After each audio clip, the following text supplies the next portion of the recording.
Job 18. Bildad speaks. God punishes the wicked. Then Bildad the Shuhite answered and said, How long will you hunt for words? Consider, and then we will speak. Why are we counted as cattle? Why are we stupid in your sight? You who tear yourself in your anger, shall the earth be forsaken for you, or the rock be removed out of its place?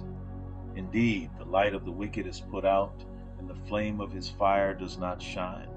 The light is dark in his tent, and his lamp above him is put out. His strong steps are shortened, and his own schemes throw him down. For he is cast into a net by his own feet, and he walks on its mesh. A trap seizes him by the heel, a snare lays hold of him. A rope is hidden for him in the ground, a trap for him in the path. Terrors frighten him on every side and chase him at his heels. His strength is famished, and calamity is ready for his stumbling. It consumes the parts of his skin. The firstborn of death consumes his limbs. He is torn from the tent in which he trusted, and is brought to the king of terrors. In his tent dwells that which is none of his.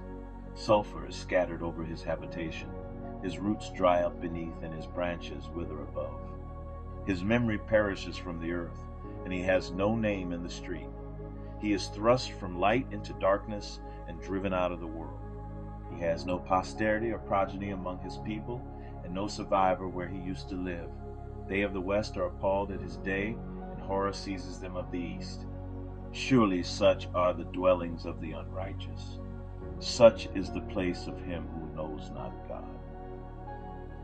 Job 19. Job replies, My Redeemer lives. Then Job answered and said, How long will you torment me and break me in pieces with words? These 10 times you have cast reproach upon me. Are you not ashamed to wrong me? And even if it be true that I have erred, my error remains with myself. If indeed you magnify yourselves against me and make my disgrace an argument against me, know then that God has put me in the wrong and closed his net about me. Behold, I cry out, violence, but I am not answered. I call for help, but there is no justice. He has walled up my way so that I cannot pass, and he has set darkness upon my paths. He has stripped from me my glory and taken the crown from my head. He breaks me down on every side, and I am gone, and my hope has he pulled up like a tree. He has kindled his wrath against me and counts me as his adversary. His troops come on together. They have cast up their siege ramp against me and encamp around my tent. He has put my brothers far from me, and those who knew me are wholly estranged from me. My relatives have failed me. My close friends have forgotten me. The guests in my house and my maidservants count me as a stranger. I have become a foreigner in their eyes. I call to my servant, but he gives me no answer. I must plead with him with my mouth for mercy. My breath is strange to my wife, and I am a stench to the children of my own mother. Even young children despise me. When I rise, they talk against me. All my intimate friends abhor me, and those whom I loved have turned against me. My bones stick to my skin and to my flesh, and I have escaped by the skin of my teeth. Have mercy on me. Have mercy on me. O you, my friends, for the hand of God has touched me. Why do you, like God, pursue me? Why are you not satisfied with my flesh? Oh, that my words were written. Oh, that they were inscribed in a book. Oh, that with an iron pen and lead they were engraved in the rock forever. For I know that my Redeemer lives, and at the last he will stand upon the earth. And after my skin has been thus destroyed, yet in my flesh I shall see God, whom I shall see for myself, and my eyes shall behold, and not another. My heart faints within me. If you say, how we will pursue him, and the root of the matter is found in him, be afraid of the sword, for wrath brings the punishment of the sword, that you may know there is a judgment. Job 20. Zophar speaks. The wicked will suffer. Then Zophar the Naamathite answered and said, Therefore my thoughts answer me, because of my haste within me. I hear censure that insults me, and out of my understanding a spirit answers me. Do you not know this from of old, since man was placed on earth, that the exalting of the wicked is short, and the joy of the godless but for a moment? Though his height mount up to the heavens, and his head reach to the clouds, he will perish forever like his own dung. Those who have seen him will say, Where is he? He will fly away like a dream, and not be found. He will be chased away like a vision of the night. The eye that saw him will see him no more, nor will his place any more behold him. His children will seek the favor of the poor, and his hands will give back his wealth.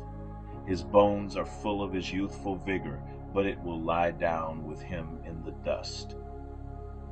Though evil is sweet in his mouth, though he hides it under his tongue, though he is loath to let it go and holds it in his mouth, yet his food is turned in his stomach. It is the venom of cobras within him. He swallows down riches and vomits them up again. God casts them out of his belly. He will suck the poison of cobras. The tongue of a viper will kill him. He will not look upon the rivers, the streams flowing with honey and curds. He will give back the fruit of his toil and will not swallow it down. From the profit of his trading, the will get no enjoyment. For he has crushed and abandoned the poor. He has seized a house that he did not build. Because he knew no contentment in his belly, he will not let anything in which he delights escape him. There was nothing left after he had eaten. Therefore his prosperity will not endure. In the fullness of his sufficiency he will be in distress. The hand of everyone in misery will come against him. To fill his belly to the full, God will send his burning anger against him and rain it upon him into his body. He will flee from an iron weapon. A bronze arrow will strike him through. It is drawn forth and comes out of his body. The glittering point comes out of his gallbladder. Terrors come upon him. Utter darkness is laid up for his treasures. A fire not fanned will devour him. What is left in his tent will be consumed.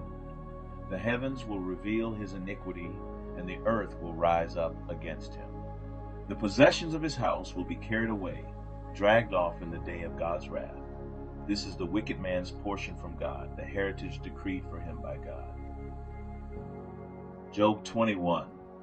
Job replies, The wicked do prosper. Then Job answered and said, Keep listening to my words, and let this be your comfort. Bear with me, and I will speak, and after I have spoken, mock on. As for me, is my complaint against man? Why should I not be impatient?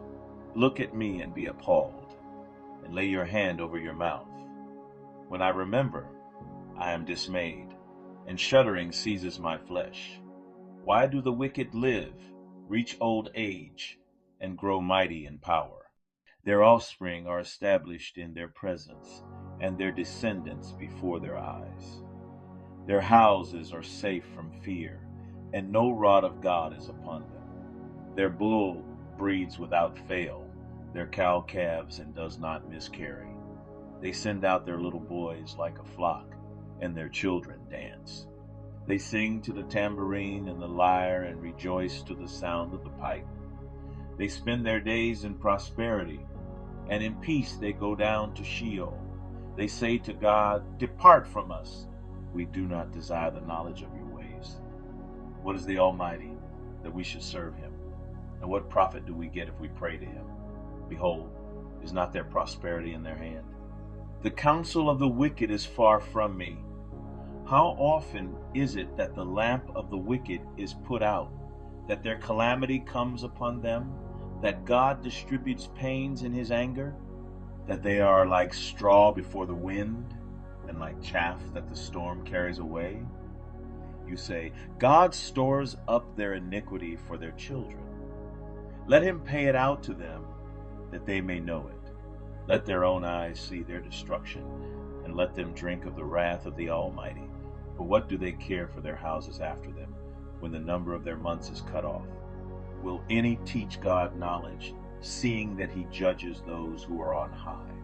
One dies in his full vigor, being wholly at ease and secure, his pails full of milk and the marrow of his bones moist. Another dies in bitterness of soul, never having tasted of prosperity. They lie down alike in the dust, and the worms cover them. Behold, I know your thoughts and your schemes to wrong me. For you say, where is the house of the prince? Where is the tent in which the wicked lived? Have you not asked those who travel the roads, and do you not accept their testimony, that the evil man is spared in the day of calamity, that he is rescued in the day of wrath?